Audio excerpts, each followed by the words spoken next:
कुछ वक्त पहले तक हम अपने छोटे बच्चों को घर के कहते थे कि वर्चुअल दुनिया में जीना बहुत ही गलत है, बहुत ही ख़राब है।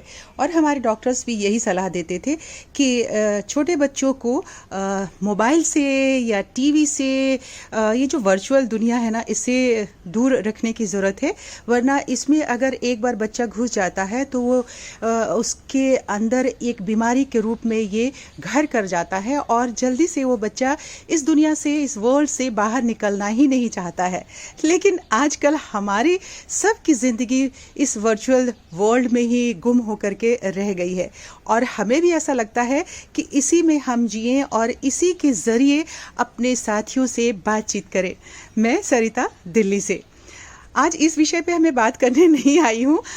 मैं तो कोई अलग ही विषय लेकर के आई हूँ, क्योंकि मौसम का मिजाज बहुत बदल रहा है। फ्रिक्वेंटली कभी बहुत धूप, कभी बहुत ज़्यादा छाँव, कभी बारिश, कभी बादल, कभी तेज़ आंधी, तूफान वगैरह वगैरह वगैरह। तो इन सारे विषयों पे हम बातचीत करें। इस वक्त में, ऐसी स्थिति में हमें अपने पौधों को कैसे संभाल के रखना है और उनकी कैसे देखभाल करनी चाहिए, इसी विषय पर मैं आपसे बात करूंगी। अपने इस विषय को मैं शुरू करूं, इस पे बातचीत करने से पहले तो आप सबसे गुजारिश कर लेती हूँ कि प्लीज़, अगर आप सब हमारे चैनल पे पहली बार हैं तो सब्सक्राइब कर लीजिए ना मेरे चैनल को।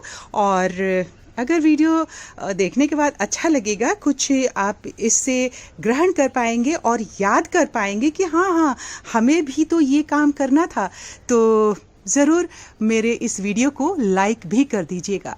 बहुत सारे साथियों की ये शिकायत होती है कि कब तक आप अपने सारे गार्डनर फ्रेंड्स को ये सिखाते रहेंगे कि ऐसा करना है, वैसा करना है। नहीं, जो भी ऐसा सोचते हैं उन सब से हम यही कहना चाहते हैं कि हम सारे गार्डनर्स आते हैं यहाँ पे, किसी को कुछ भी सिखाते नहीं हैं, बस हम उन्हें याद दिला देते हैं या फिर अपने अनुभव को शेयर करते हैं। तो चलिए आज के विषय पे हम आ जाते हैं। जैसे कि मैंने आपसे बातचीत की अभी कि मौसम बहुत ही बदल रहा है और जिस तरीके से इतने फास्ट मौसम का स्वभाव बदलता है, इतनी धूप, कभी छाया, तो ऐसी स्थिति में ये संधि काल कहते हैं, संधि समय कहते हैं मौसम का, जब एक दूसरे से में विलय होता रहता है ये मौसम। तो इस मौसम में बग्स या स्पाइडर माइट्स वगैरह का लग जाना बहुत ही लाजमी है और बहुतायत रूप में ये हमारे पौधों में लग जाते हैं। तो इन सब की देखभाल करने के लिए हमें, चूंकि मैं ऑर्गेनिक ढंग से अपने गार्डन की देखभाल करती हूँ, तो बस एक ऑर्गेनिक सा तरीका है, बहुत ही आसान है, जिसे मैं सिर्फ आपको याद दिलाने आई हूँ। ऐसा कुछ नहीं कि मुझे कुछ सिखाना है आपको या बताना है, बस याद दिलाना है कि आप इस वक्त में अपने अपने प्लांट्स में, अगर आपके पास वाइट स्पॉट लग रहे हैं या धूल की तरह से कुछ बग्स वगैरह लग रहे हैं, तो आप इसमें नीम ऑयल का छिड़काव कर लीजिए। जैसे हम बाकी सब चीज़ों का एक रूटीन बना के रखते हैं ना, कि हमें कब खाद डालना है, इसमें कब पानी डालना है, इसी तरीके से एक रूटीन हमारा होना चाहिए, एक डायरी हमारी मेंटेन होनी चाहिए कि हम जो है इसमें बीमारी लगने ही ना दें। अगर हम बीमारी लगने ही नहीं देंगे तो हमें बहुत ज़्यादा दवा की और डॉक्टर के पास जाने की ज़रूरत नहीं होगी।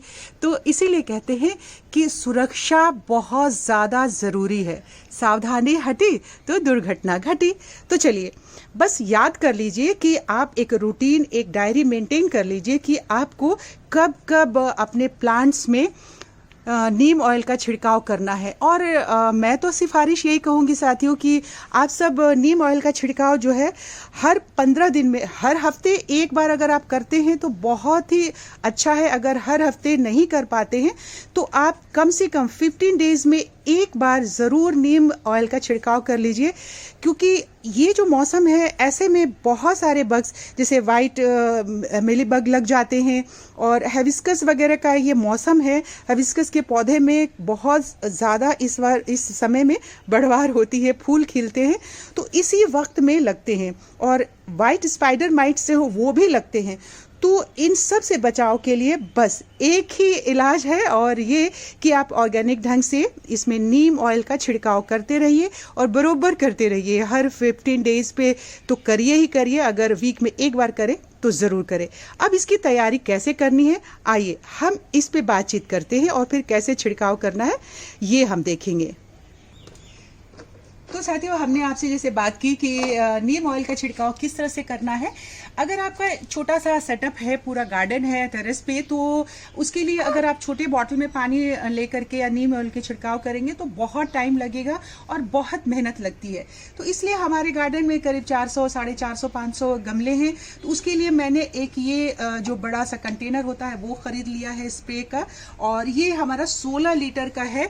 16 लीटर इसमें मैंने पानी, आप देखिए कि मैंने इस पे भर लिया है। ये पानी भरने के बाद हमें इसमें नीम बाण जो है ये मैं इसमें डालती हूँ। नीम बाण का एक ये छोटी सी बॉटल है। तकरीबन सिफारिश यही करते हैं लोग कि 1 लीटर में 5 मिलीलीटर आपको ये डालना है। तो ये 16 लीटर के इसमें मैं एक ये पूरी बॉटल नीम ऑयल जो है मैं इसमें खोलती हूँ और खोल करके इसे डाल देती हूँ। तो ये देखिए कि ये कवर होता है, इस तरीके से ये सील होता है, इसके सील को इसे खोलना होता है और ये पूरी एक बॉटल जो है इसमें हम डाल देते हैं। इसका जब भी आप बाज़ार से लें, अभी तो लॉकडाउन है हमारे पास तो है, चूँकि मैं एवरी 15 डेज़ में इसे डालती हूँ, स्प्रे करती हूँ, तो इसलिए अभी तक 1 साल में तो मेरे टेरेस गार्डन के किसी भी प्लांट में मुझे शिकायत नहीं मिली है कि मिलीबग लग जाए या स्पाइडर माइट्स लग जाए। कभी कभी थोड़ा सा बरसात के टाइम में थोड़ी शिकायत हुई थी पिछले साल, लेकिन आप अगर रूटीन बना लेंगे तो कोई शिकायत नहीं होगी। तो ये एक बॉटल है मेरा, तो इसमें ये पूरी बॉटल ये 16 लीटर में मैं इसमें डाल देती हूँ। अब ये 16 लीटर में डाल दिया मैंने, तो आप एक चीज़ का ध्यान रखिएगा कि ऑयल का जो नेचर होता है वो बिल्कुल बहुत जल्दी से अपने आप में मिक्स नहीं होता है, लेकिन ये जो नीम बाण है वो थोड़ा सा इसमें मिक्स हो जाता है। तो इसके साथ आप चाहे तो सिर्फ ये नीम बाण डाल करके ही आप कर सकते हैं, लेकिन इसमें अगर और पानी में इसको मिक्स करना चाहते हैं तो उसके लिए आपको कोई भी इस तरीके का जो पाउडर या लिक्विड आता है, हैंड वॉश लिक्विड है या डिश वॉश लिक्विड है, उसको भी आप इसमें डाल सकते हैं। तो इसी के नाप के अंदाज से मैं थोड़ा सा और इसमें ये लिक्विड सोप जो आता है वो भी हम इसमें डाल देते हैं। अंदाज से हमने डाल दिया, 50 मिलीमीटर के हिसाब से डाल दिया है। और अब इसे हम जो है थोड़ा सा मिक्स कर लेंगे और इसको हमने कवर कर देना है। ये तो हो गई बात कि हम इसे तैयार कैसे करेंगे इस लिक्विड को, और जनरली जितने भी हमारे गार्डनर हैं उन्हें मालूम है कि कैसे तैयार किया जाता है। और अब हमें ये जानना है कि इसमें जो सारे पार्ट्स हैं उसे हम क्या कहते हैं। ये हमारा जो है ये नोज़ल है, इसमें बारीक होल होते हैं, इससे पानी का जो फवारा है वो निकलता है जो बग्स को धो के हटा देता है। और ये पंप है, इससे पंप करना होता है। तो सबसे पहले जब हमने सारा कुछ तैयार कर लिया, इसमें लिक्विड डाल दिया, तो ये पंप हमें चलाना होता है। जैसे हम गैस वाला स्टोव जलाते थे ना, उसी तरीके से ये हमें इसको पंप कर लेना है। जब ये पंप हो जाएगा तो ये अपने आप टाइट हो जाएगा और ये नीचे जाना बंद कर देता है। तो हम इसे छोड़ देंगे। अब हमें ये वाला जो पोर्शन होता है इसे भी हम पंप ही कहते हैं। इसे हम डाल कर इसको पकड़ेंगे, इसको जब हम पुश करेंगे तो यहाँ से पानी निकलना शुरू हो जाएगा। तो इस तरीके से देखिए कि पानी, अब ये हमारा तैयार हो गया, पूरा लिक्विड तैयार है। अब इसे हमें कैसे छिड़काव करना है प्लांट पे, वो चीज़ें आप इसे ले करके बस यूँ प्लांट के ऊपर छिड़काव कर देंगे तो उतने जो बग्स वगैरह अगर आपके प्लांट्स में लगे हैं तो वो नहीं जाएंगे।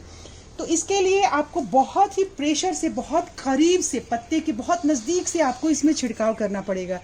जैसे आप देखिए कि हिबिस्कस में बहुत ज़्यादा लग जाते हैं बग्स इस टाइम में, तो आप ये इसे बिल्कुल नज़दीक से ले जाइए। अगर आपके पास कोई भी माइट्स है, स्पाइडर या बग्स लगे हुए हैं वाइट, तो वो इसको करीब से धोने से ये बिल्कुल धुल जाएंगे। और आप इसमें उंगली भी लगा सकते हैं, उंगली लगा के अगर आप कोई भी माइट्स ऐसा लगा हुआ है तो आप उसे हटा सकते हैं।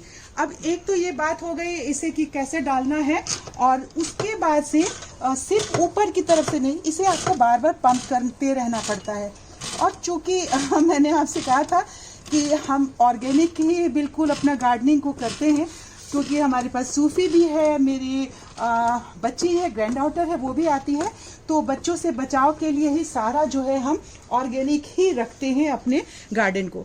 तो ये हमने आपको ये बता दिया। अब दूसरा तरीका ये होता है जो बहुत ही ज़रूरी है कि पौधे के जो पत्ते हैं उसके फोटोसिंथेसिस होते हैं इनसे। ये पत्तों की नसें हैं, यहाँ बारीक बारीक देख रहे हैं, इसी से इनका रस जो है पूरे हमारे प्लांट में जाता है और ये फोटोसिंथेसिस करते हैं और इससे प्लांट जो है जीवित रहता है। तो जो बग्स वाइट लगते हैं वो बैक साइड में लगते हैं, इनके किनारे किनारे लग जाते हैं और इनकी जो नसें हैं इसके रस को चूस लेते हैं। तो हमें ऊपर से तो हमने जब ये डाला तो डाला ही डाला, हमें पत्तों को, हर प्लांट के पत्तों को पलट के, देख रहे हैं किस तरीके से बहुत ही स्पीड से फव्वारे से आपको अगर कहीं भी कुछ लगा है तो इस तरीके से आपको उसे धो देना है। जब आप इस तरीके से बिल्कुल क्लोजली उस पर मारेंगे, ये स्प्रे करेंगे तो उसमें जो भी माइट्स लगे हैं वो सारे धुल जाएंगे और इस तरीके से आपके प्लांट से जो भी स्पाइडर माइट्स लगे हैं या वाइट बग्स लगे हैं, ब्लैक लगे हैं, कोई भी अगर कीटाणु लगे हुए हैं तो वो निकल जाएंगे। तो इसी तरीके से आपको अपने गार्डन की सुरक्षा करनी है, अपने पौधों की सुरक्षा करनी है।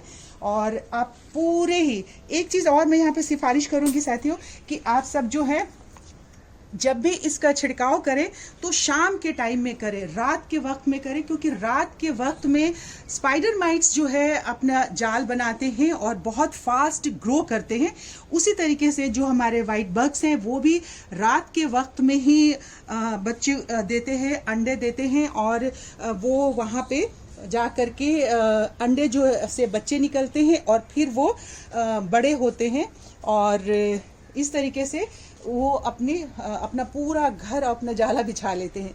तो मैं उम्मीद करती हूँ कि आज का वीडियो आप सबको पसंद आया होगा, आज का विषय भी आपको पसंद आया होगा। अगर पसंद आया है तो प्लीज़ प्लीज़ आप सब इसे लाइक भी कर दीजिएगा और शेयर करेंगे तो और भी अच्छी बात है।